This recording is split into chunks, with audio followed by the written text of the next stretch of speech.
And this, my friends, is the Mach X. It's fast. I'll be honest. I think I wanted this shoe to be something it's not. Filling that gray area between the Mach 5 and Rocket X, the Mach X is designed to be a plated, fast training shoe that doesn't break the budget like the Rocket X and doesn't cushion quite like the Mach 5. To me, it doesn't quite find that sweet spot of comfort and speed that I would hope for. Built atop a layered platform of ProFly X and Peba midsole, the shoe feels more responsive and stiff than some might be accustomed to. The pebax plate adds to that springy liftoff, and the flattened outsole layers do little to grip wet surfaces. The upper is a unique mesh that provides plenty of durability, color, and breathability. All that to be said, the shoe is fun. The shoe wants to go fast, but the Mach X is competing against other platforms like the Supercomp Trainer, the Endorphin Speed Series, and other lightly plated trainers and racers. All that to be said, is it worth $180? We're gonna find out in today's review. Let's dive in.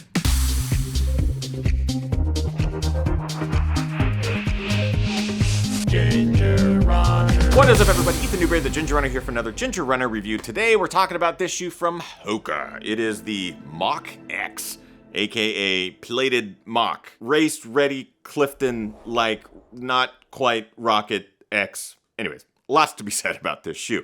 Of course, before we dive in, a couple of things. Have you heard about the GR Crew? No?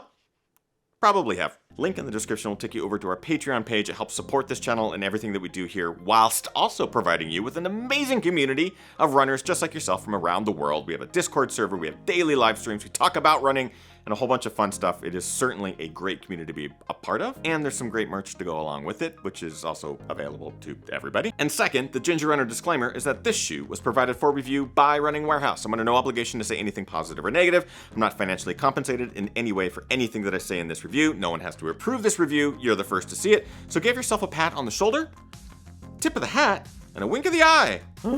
And let's dive in, starting, of course, with the basics, the things I like and dislike. Today, we're gonna start with the likes. Clifton-like. So the Mach X feels sort of like a Clifton underfoot in that the midsole tends to be a bit more responsive, highly cushioned. It kind of provides you with that same level of fun underneath your feet. So those who are familiar with the Hoka line or familiar with the Clifton, you're gonna feel right at home in the Mach X. Certainly feels a bit different than the Mach. The Mach was a bit lower to the ground, felt a bit more flexy. With the pebax plate and everything that this shoe has going as far as responsiveness is concerned, it definitely dives into the stiffer, more energy return. Kind of in line with the Clifton, but denser. Responsive quickness. So you're not only getting that in the ProFly X midsole and the Peba midsole, but the pebax plate as well provides you with a bit of that snap. So yeah, the shoe is pretty flexible, but it also gets you a really wonderful energy return. And as you roll through your gait, it definitely wants to propel you forward. It's a good feeling. It's that responsiveness that you kind of want out of a shoe that you're using as a daily trainer, more oriented towards speed or picking up the pace. Yeah, a lot of fun. And the laces. Weird thing to throw into my likes department, because likes tend to be sort of like generalizations and just kind of telling you a bit more about the shoe. But in this case, these are some of the best laces that I've really had in a shoe. I don't like sausage laces. I don't like laces that are round. These have a little bit of stretch, but not too much. They're also grippy. You can kind of hear that noise. That is the texture of the fabric that they're using in the laces. It grips on itself really well. You don't really get that whole package of like a grippy lace when you lock it down, also a stretchy lace. I don't know. I like the laces. That being said, it's not all Home Alone marathons and finally figuring out how to keep Spotify from auto-starting whenever you turn your car on. There are a couple of things that I dislike about the Mach X. Let's get to those now. Dual density midsole. So yeah, we have the CM EVA midsole, the ProFly X, the Peba midsole as well. I don't know if it's just the combo of those two midsoles together kind of canceling each other out. I just feel like this dual density, while being more on the responsive end, also is a bit more on the like dead end, in that it doesn't give me as much energy return as I would hope. I really like ProFly X. I think it's a pretty fun midsole material. The Peba midsole material is good, if not a bit denser. I can tell it's trying to do a lot, but maybe that's the problem, is that it's trying to do too much rather than focusing on one thing. Is it a soft, comfortable midsole? Is it a responsive, snappy midsole? Is it something meant to propel you forward fast? like the Rocket X, it just sort of fights you on all angles. Lacks the roll through. So, a lot of the Hokas have that rocker built into the platform. Here we have a really flat midfoot. You do have a bit of roll through the forefoot, and you can feel that, but a lot of that doesn't want to flex and propel you forward or feel quite as comfortable or as dynamic as other shoes have built into their system. So it definitely kind of feels flat when you're landing on that midfoot, and certainly you could hear it with each of your steps as well. And finally, looks. I just don't think this is the best looking shoe. I think the men's and women's version are nearly identical. This texture mesh upper feels a little like soft Easter camouflage while also being a bit digital and, I don't know, dated? Yeah, so I'm not totally sold on the looks of this shoe, and that's just my opinion. But that's kind of it for dislikes, so let's get a bit more specific on our breakdown where we talk about the build quality, comfort, fit, price, and looks. Starting as always with the build quality.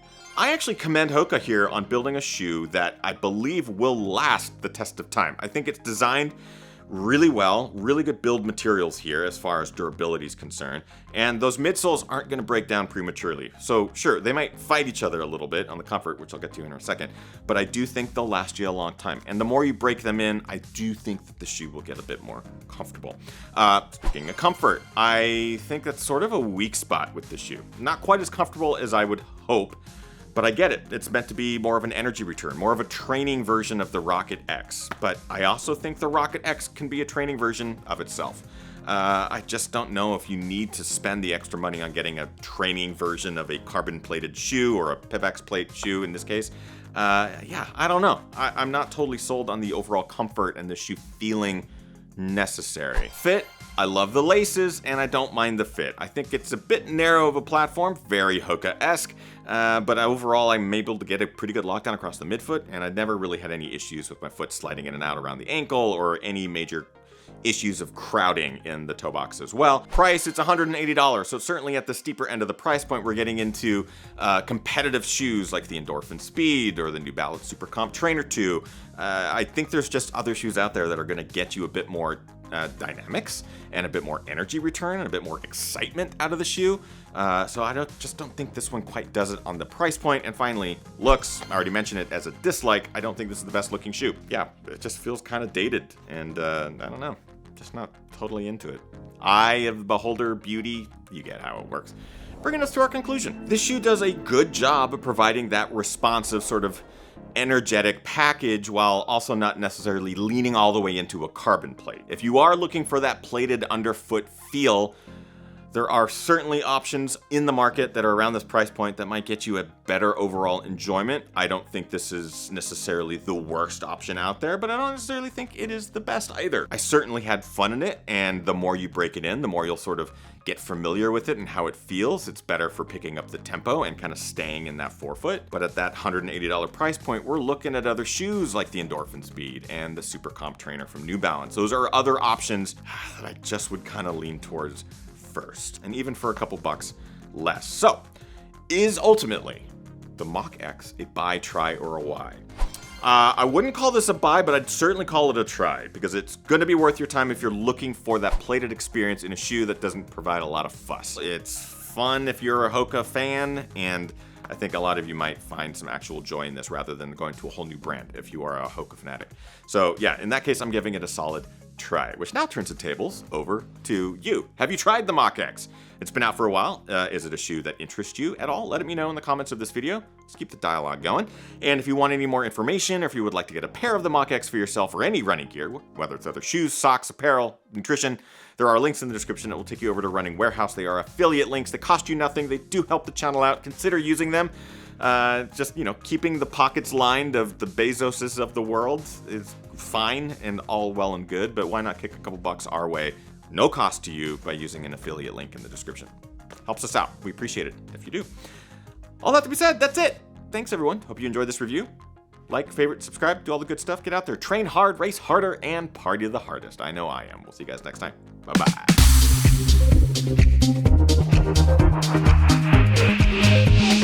Ginger Run.